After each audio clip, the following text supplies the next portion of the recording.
Hello everyone and welcome back to the ISC guide. Today we'll be doing a full exam paper analysis for ISC psychology. This applies to both grade 12 and grade 11. So please watch this video to the full. मैं सिर्फ paper pattern नहीं दिखाने वाला हूँ. I've done a lot of work for you guys. I've gone through every single paper that we have. Board papers and specimen papers of the last 2 years. And उसमें हर एक chapter का कौन से section में कितना वेटेज आया है and उसके साथ कौन से क्वेश्चंस कितनी बार पूछे गए एंड विद सेक्शन मैंने सब डेटा इकट्ठा किया है जस्ट फॉर यू गाइस. ठीक है, it has been a very long time to make this video क्योंकि बार बार मुझे जाके रीचेक करना पड़ रहा था. Maybe still there is one or two mistake in your. एक दो मार्क का मैंने शायद मिस किया होगा which I am really sorry for, but it's impossible to verify without spending like 4 hours on this. ठीक है, and I wanted to get this video out soon as possible since both are just in like 40 days अब for ISC psychology. तो let's quickly get into this video. तो मैं एक brief paper pattern समझा देता हूँ. We have 3 sections A, B and C. All right, तो A section में we only have our objectives. मैंने इससे जस्ट पहले how to write the perfect answers वाला वीडियो डाला हुआ है. Go and watch that. उसमें मैं तुम्हें बहुत सारी चीजें बताता हूँ, टिप्स एंड ट्रिक्स जो तुम्हारी टीचर तुम्हें 100% नहीं बताएंगी. राइट, तो यू नो जो एक स्टूडेंट के एक्सपीरियंस से ही आ सकते हैं वैसे वाले टिप्स मैं उस वीडियो में बता के रखा है. तो go and watch that after this. तो let's look at section A quickly. Section A पूरा ऑब्जेक्टिव बेस्ड है. राइट, इसमें आते हैं 5 टाइप के questions. First is one liners, then we have ANRs, true and false, study the relation between MCQs. कितने आते हैं वो सब देखे रखा फॉर 14 मार्क्स. अभी मैं इसके साथ तुम्हें टाइम मैनेजमेंट भी बताते जाता हूँ for each of this.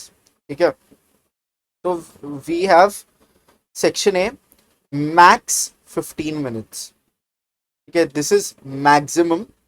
I personally aimed always for 7 minutes. ठीक है, तो between these two time limits तुम्हारा खत्म हो जाना चाहिए पेपर ऑलवेज. ठीक है, तो सेक्शन ए में ये इतने छोटे टाइम में कैसे कंप्लीट करना है, 7 minutes में सिर्फ 30 seconds पर कैसे ले रहा हूं मैं, क्योंकि see true and false, study the relationship between multiple choice questions and assertion and reasoning. These are some things that you can already do. Also the one liners, ये सब तुम एक बार रीडिंग टाइम में जो 15 minutes मिलते हैं ना, पहले के 5 minutes बैठ के ये सॉल्व कर लो.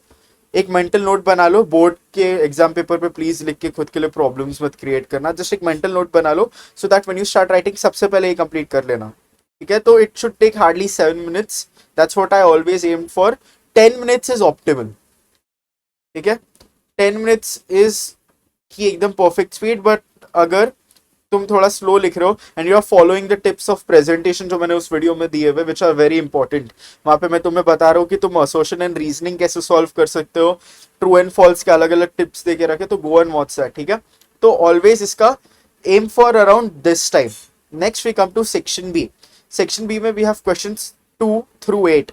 ठीक है, तो 7 क्वेश्चन टोटल रहते हैं. इसमें क्वेश्चन 2 and 6 में ऑलवेज ऑप्शन रहता है. ऑल्सो अभी हम लोग एनालिसिस पे जाएंगे तो देखेंगे कि कौन से टाइप के क्वेश्चन सबसे ज्यादा प्रोमिनेंट रहता है. तो these question if I am taking 10 minutes for this, I try to complete this whole section which is of 28 marks इन 1 hour 20 minutes मैक्सिमम. तो जब तक मेरा 3 hours का पेपर रहता है टोटल, राइट, तो 3 hours का पेपर में जब आधा टाइम हो जाए, राइट, 3 hours में से 1 hour 30 minutes जब तक खत्म हो जाए, तो I am done with section A and section B both. That is what I aim for always. Next section C पे आते हैं. सिर्फ 4 ही क्वेश्चंस है एंड मोस्टली ना इसमें थोड़े इजी वाले भी पूछे जाते हैं. We are going to see अभी आगे जाके. राइट, कहाँ गए मेरा एनोटेशंस.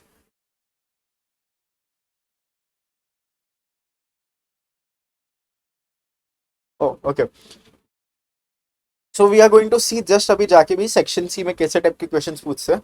तो इसके लिए भी maximum try to give 1 hour 20 minutes. So if you follow this now, last में you will have 10 minutes buffer time just in case you have left a question या फिर you want to spend time drawing diagrams or just checking your paper.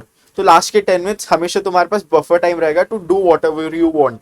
Last के 10 minutes बहुत hectic हो जाते हैं. Teachers are shouting to tie the supplements and everything. तो always try to keep those last 10 minutes pretty chill. तो this is the order that I recommend that you follow for time management. And order के लिए do section A first, then section B, then section C. Why? क्योंकि जो board moderators रहते हैं when they are checking the paper कि ये time में possible है कि नहीं 3 आवर्स में, तो they also solve section A first, then B, then C. तो वही पेपर फॉलो करो क्योंकि उसी ऑर्डर में सेट हुआ है. Plus it builds presentation. Okay, now coming over to the actual paper analysis. सबसे पहले हम लोग थोड़े मार्क्स का देखते हैं. Now looking at this, I want you to go through the totals. ठीक है, ये सब इंडिपेंडेंटली तुम जाके कर सकते हो. You can take a screenshot of this Excel sheet. ये डॉक तो मैं व्हाट्सएप चैनल पे अपलोड करूंगा ही फॉर एब्सोल्युटली फ्री. ठीक है, तो तुम जाके रिवीजन के लिए भी ये हर एक टॉपिक तुम्हें 100% आना चाहिए. 99.99% टॉपिक्स क्या करेंगे वो लोग, स्पेशली इन योर प्रीलिम्स, इनमें से ही उठा के देंगे. क्योंकि मोस्ट ऑफ द टाइम क्या करते हैं टीचर्स, दे रिसाइकल लास्ट ईयर के पीवाईक्यूज. बेसिकली लास्ट थोड़े साल के पीवाईक्यूज उठाएंगे, उनको रीअरेंज करेंगे, तुम्हें पेपर बना के दे देता है. That is a trend I have seen in a lot of schools. तो इफ यू आर लकी तो शायद इसमें से ही तुम्हारा पूरा पेपर आ जाए. एंड इतने ज्यादा टॉपिक्स है नहीं. तो when you go through these, there are many topics that are repeated. तो तुम्हें इंपॉर्टेंस पता चल जाती है of all of these. Just we'll go back to that. सबसे पहले इधर देखते हैं some important trends. Environmental psychology के बहुत कम क्वेश्चंस आते हैं, बट एक क्वेश्चन लास्ट चारों पेपर में इंक्लूडिंग स्पेसिमेन पेपर्स भी मैं जो देखते हुए आ रहा हूं, सेक्शन सी में 7 मार्क का ऑलवेज रहता ही है. राइट, एंड सेक्शन बी में ये लोग कुछ नहीं पूछ रहे. तो what you can do is prepare. देखो एनवायरमेंटल साइकोलॉजी में क्या पूछ रहे हो लोग, environmental stressors, poverty, crowding, role of a counsellor, natural disasters, PTSD, pro environmental behaviours. ये सारे topics are something that you should be prepared for. ठीक है, ये वाले टॉपिक्स क्या रहते हैं, मोस्ट पीपल छोड़ देंगे कि ये तो हम लोग जनरल नॉलेज से लिख लेंगे. एब्सोल्युटली राइट, लिख सकते हो. बट यहाँ पे प्रॉब्लम क्या हो जाती है, जब 7 मार्क का आंसर बनाना पड़ता है ना, you don't get enough points. एकदम से याद नहीं आता and you end up spending a lot of time, a lot of brain power, and then तुम्हारे पास जो लास्ट के 10 बफर मिनट्स रहते हैं, you eat up a lot into it, and कभी कभी पेपर भी कंप्लीट नहीं होगा. तो इसके लिए focus a lot on this chapter. इसको इतना हल्का मत समझो, क्योंकि I can almost guarantee you हमारे 2026 बोर्ड पेपर में भी सेक्शन सी में एक 7 मार्कर इस चैप्टर का आएगा. Okay, another trend again for section C, disorders chapter में से बहुत पूछा जाता है. Okay, first of all in section B we know 2 case study based questions compulsorily आते हैं, एक स्ट्रेस का और एक साइकोलॉजिकल डिसऑर्डर्स का. ये दोनों कंपल्सरीली आएंगे ही, तो you have to be prepared for them. तो स्ट्रेस में वो लोग गैस मॉडल भी पूछ सकते हैं, causes of stress, effects of stress सब पूछ सकते हैं. इन डिसऑर्डर्स वो तुम्हें कॉन्वर्जेशन दे सकते हैं, या फिर जस्ट डिजीज आइडेंटिफाई करो, कॉज दो, सिम्टम दो. At the same time section C में भी ये चीज बहुत बार पूछी जाती है. सेक्शन सी में what they usually do is, वो नॉर्मल जो हमारा सेक्शन बी का केस स्टडी रहता है ना, इट्स रिलेटेड टू दैट. तो पहले के 4 मार्क वो रहते हैं, एंड देन लास्ट के 3 मार्क्स में वो वाले डिसऑर्डर को एक्चुअली हम लोग हील कैसे कर सकते हैं. तो what kind of therapies are best suited for that specific disorder, तो वो तुम्हें एनालाइज करके वहां पे लिखना रहता है. तो जितने भी डिसऑर्डर्स है ना, उनके लिए also prepare what are the therapies. Those therapies भी है ना, those should be from our syllabus only. तो even if you are not studying this, तो तुम थोड़ा एग्जाम में दिमाग लगाओगे ना जस्ट इन केस, तो हो जाना चाहिए. तो अगर फोबियाज है फॉर एग्जाम्पल, तो बिहेवियरल थेरेपी उन पे चलती है, कॉग्निटिव बिहेवियरल थेरेपी चलती है, तो तुम उसको बना के लिख सकते हो फॉर 3 मार्क्स. तो all of these therapy should be from with in your syllabus, and उसको प्रॉपरली जस्टिफाई करना रहेगा. तो व्हेन यू आर प्रिपेयरिंग, अगर तुम अच्छे से प्रिपेयर करके जाना चाहते हो, तो डिसऑर्डर्स के साथ उनके थेरेपीज भी प्रिपेयर करो. इसके लिए डिसऑर्डर्स एंड थेरेपीज साथ में दिए हुए.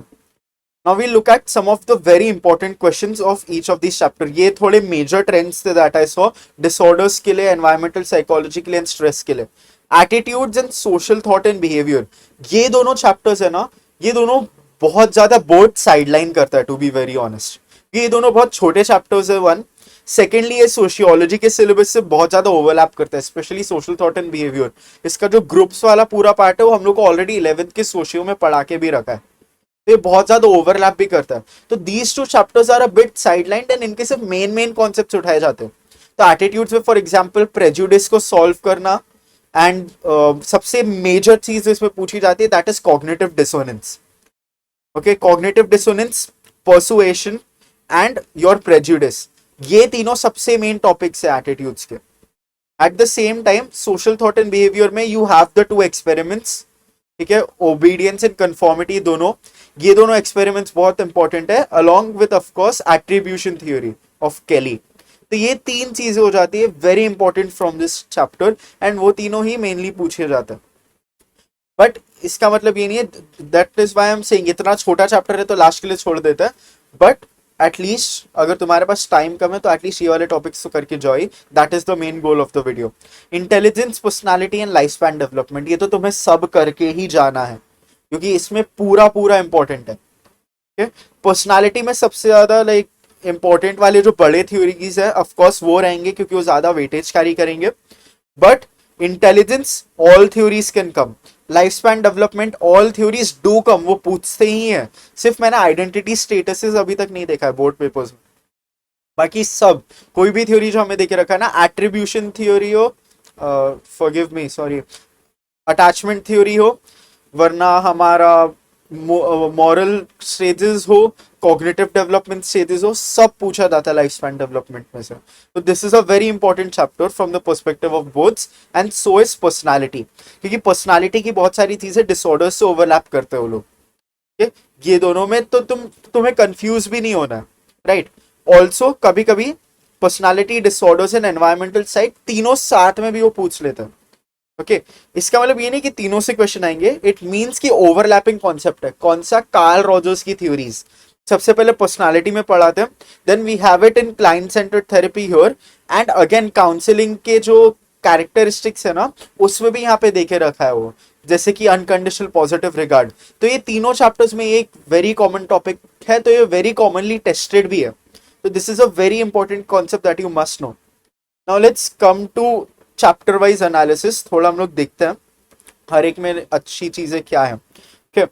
तो फॉर इंटेलिजेंस जो भी मैंने यहाँ पे ब्रैकेट्स में डाल के रखा ना, these have been basically asked more than once, ठीक है, तो ये सब तो करके ही जाना। तो as we can see Gardner's का मल्टीपल इंटेलिजेंस थ्योरी ये 2 बार पूछा गया है, then we have Cattell's theory of intelligence, गैट भी हो गया, ये 2 बार पूछे गए। स्पेशली ये जो 7 मार्कर्स देखे रखे ना इधर, ये सब बहुत इंपॉर्टेंट हो जाते हैं।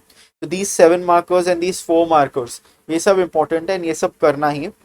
अगेन पर्सनालिटी में भी आता है, तो यहाँ पे 1 मार्कर्स में एज यू कैन सी बहुत सारे रेपिटेशंस है, तो there are a few topics that the board prefers to test क्योंकि ये ज्यादा इंपॉर्टेंट है। For example psycho analytic theory, ये ऐसी थ्योरी है जो उनको पता है कि सब लोग को आती है ढंग से, ठीक है, एड ईगो सुपर ईगो हो गया, या फिर आइसबर्ग वाला हमारा थ्योरी हो गया। This is a theory that most people will know क्योंकि it is easy to remember, and बहुत सारे लोग के फेवरेट साइकोलॉजिस्ट भी सिगमंड फ्रॉइड ही होता है, तो they try to test it in here. इसके लोग ये नहीं यहाँ पे नहीं पूछते, यहाँ पे भी पूछते हैं, बट यहाँ पे वो लोग ज्यादा पूछते हैं क्योंकि since this is more of the basis of a topic, तो इसके लिए हम लोग को सेक्शन सी में उसका हायर लेवल वाली चीजें पूछते हैं, thematic apperception test, Rorschach ink blot, ये सारी चीजें are based upon the psycho analytic theory only, तो इसके लिए सेक्शन सी में फिर पूछा जाता है। Moving on, life span development, as you can see cognitive development 3 बार पूछा गया इन सेक्शन सी, 3 बार, so that has come independently for 21 marks which is a lot of marks, ठीक है। तो ये वाली थ्योरी तो करके ही जाना, absolutely be clear with this, John पियाजे की theory even in section A 3 बार पूछा गया, इवन इन सेक्शन बी 1 बार पूछा गया, तो ये टोटल मिला के 7 टाइम्स पूछा गया है, just a single theory from a chapter. तो you can understand the importance of this theory, the weightage of this theory. Next आता है स्ट्रेस। स्ट्रेस में जो छोटी छोटी चीजें ना, प्लीज डू नॉट मिस दम, जैसे डिफेंस मैकेनिज्म्स हो गया, असर्टिवनेस हो गया, ये सब बहुत छोटी छोटी चीजें, but people can easily miss them, and ये सिंस सेक्शन ए में पूछे जाते हैं, if you get them wrong once you get them wrong, उसको तुम वापस करेक्ट नहीं कर सकते, right. The next thing is GAS model and cognitive appraisal model, ये दोनों भी बहुत ज्यादा इंपॉर्टेंट है। गैस मॉडल तो सेक्शन सी में भी सेक्शन बी में भी पूछा गया, cognitive appraisal model section A में ही पूछा गया आज तक, बट आई थिंक इस बार वो लोग बोर्ड्स में पूछेंगे, but that is just a gut feeling, तो GAS model and cognitive appraisal model ये दोनों ढंग से प्रिपेयर करके जाना क्योंकि these are very important. GAS model तो यू नो ग्राफ करना है, and then you need to know all the stages and उनके अलग अलग उसके अंदर अफेक्ट्स क्या रहते हैं, राइट। तो फॉर एग्जाम्पल कॉर्टिसोल किस स्टेज में हो रहा है, हमारा पैरासिम्पैथेटिक नर्वस सिस्टम कहाँ पे एक्टिवेट हो रहा है, ये सब they can ask, you have to be prepared with these. Disorders and therapies पे जब आएंगे हम लोग, तो यहाँ पे बहुत सारे थेरेपीज देके रखे हैं, बहुत सारे डिसऑर्डर्स देके रखे हैं। The ones that stand out most are schizophrenia, क्योंकि स्किज़ोफ्रेनिया देखोगे सेक्शन बी में एक बार पूछा गया, सेक्शन ए में 2 बार पूछा गया, सेक्शन सी में भी 2 बार पूछा गया, तो you can understand the importance. And as we can see यहाँ पे डिसऑर्डर्स 42 मार्क्स का पूछा गया, which is combined more than chapters like personality, जो हम लोग ज्यादा वेटेज से थे टिपिकली, तो you can understand the importance of these topics. Okay, schizophrenia के साथ another thing bipolar disorder, section C में ही इतनी बार पूछा है उसको, ये तो also focus on this. Bipolar disorder में बाइपोलर 1 बाइपोलर 2 का डिस्टिंक्शन वो भी मेरे नोट्स में प्रेजेंट है, एंड मैंने उसके अलावा भी सिम्टम्स कॉजेज सब अपने वीडियो में एंड वो जो टैबुलर फॉर्मेट वाला वर्ड डॉक्यूमेंट है उसमें सब में डाल के रखा है, तो प्लीज फॉलो दैट, तुम्हें सब वहां पे मिल जाएगा। I am providing you with everything. Okay, next आता है सोशल थॉट एंड बिहेवियर। इसमें वेरी इंपॉर्टेंट थिंग, जो भी एक्सपेरिमेंट्स है ना, इनके स्टैटिस्टिक्स वो ढंग से याद करके जाओ, क्योंकि देर is one question in the board exam जहाँ पे उन लोगों ने आई थिंक मिलग्राम्स एक्सपेरिमेंट का they have directly asked for statistics कि कितने लोगों ने एक्चुअली ओबे किया था, ठीक है, ऐसा डायरेक्टली उन लोगों ने पूछ लिया था। तो इसमें जितने भी एक्सपेरिमेंट्स है ना, उनके स्टैटिस्टिक्स तुम्हें पता होने चाहिए, even for the strain situation test उसका भी प्रिपेयर करके जाओ, ठीक है। And also don't forget biases, देखो 5 बार पूछा गया, 5 times is a lot, and section A में ही पूछा गया, राइट। सो मैंने 7 पेपर्स डाले हैं टोटल, उसमें से 5 बार बायसेस पूछा गया इन सेक्शन ए। तो आई फील इस बार भी पूछेंगे, क्योंकि they can not test biases जैसा छोटा टॉपिक फॉर लाइक 4 मार्क्स और 7 marks, but biases is an important topic, cognitive psychology में बहुत इंपॉर्टेंट रहता है बायसेस। तो आई फील कि सेक्शन ए में बायसेस का एटलीस्ट एक क्वेश्चन रहेगा, तो always prepare for this too. 5 times is a lot in 7 papers. Next आता है एटीट्यूड्स, यहाँ पे again as you can see persuasion बहुत इंपॉर्टेंट, ओके, एंड साथ में कॉग्निटिव डिसोनेंस, ये दोनों topics have been asked the most, okay. तो प्रिपेयर फॉर दीज वेल। मैंने इसके साथ में ना तुम्हें परसुएशन के नोट्स में परसुएशन के 2 थ्योरीज भी देके रखे हैं, वो अभी तक टेस्ट नहीं किए इन लोगों ने, सिर्फ क्या पूछा है कि परसुएशन कैसे करते हैं, राइट। तो ये it is a bit based on your knowledge of the world also, तुम्हें थोड़ा अपना दिमाग भी लगाना पड़ेगा वहां पे। तो इसका जो सेक्शन सी का 7 मार्क वाला आंसर है परसुएशन का, वो डेफिनेटली एक बार पढ़ के जाना। The last thing we have is environmental psychology. Environmental psychology में as I have already told you, section C में guaranteed, I can 99% guarantee you कि सेक्शन सी में 7 मार्कर एक आएगा ही आएगा। तो प्रिपेयर वेल फॉर दिस, इसको चुन्नू मुन्नू करके मत छोड़ देना, this will be a very important chapter, क्योंकि बहुत लोग इसको स्किप कर देते हैं कि मतलब जीके है लिख देंगे कुछ नहीं होगा, मैं पोल्यूशन के बारे में तो लिख ही सकता हूँ, मे बी ईवीएस के बच्चे हो तो you know you can write it, but no, psychology का सिलेबस स्ट्रिक्टली फॉलो करना है, ओके। For example pro environmental behaviour के लिए there are specific points that are given in the syllabus, जो तुम्हें फॉलो करने पड़ेंगे, तुम मन से नहीं लिख सकते हो, okay. So that was it for this video. I will upload these and the paper pattern on the Google Drive. You can get that from the WhatsApp channel. Sheets I won't be able to upload, so you can get a screenshot right here, okay, and you can read all of these on your own. I want you to do some analysis, तुम्हारे mistakes कहाँ पे होते हैं उसके हिसाब से, ताकि you can identify तुम्हें किन चैप्टर्स पे सबसे ज्यादा फोकस करना है। So there is only a 1 month left for your boards. Let's crack this thing together. All right. If you have your exams tomorrow, all the best and bye bye.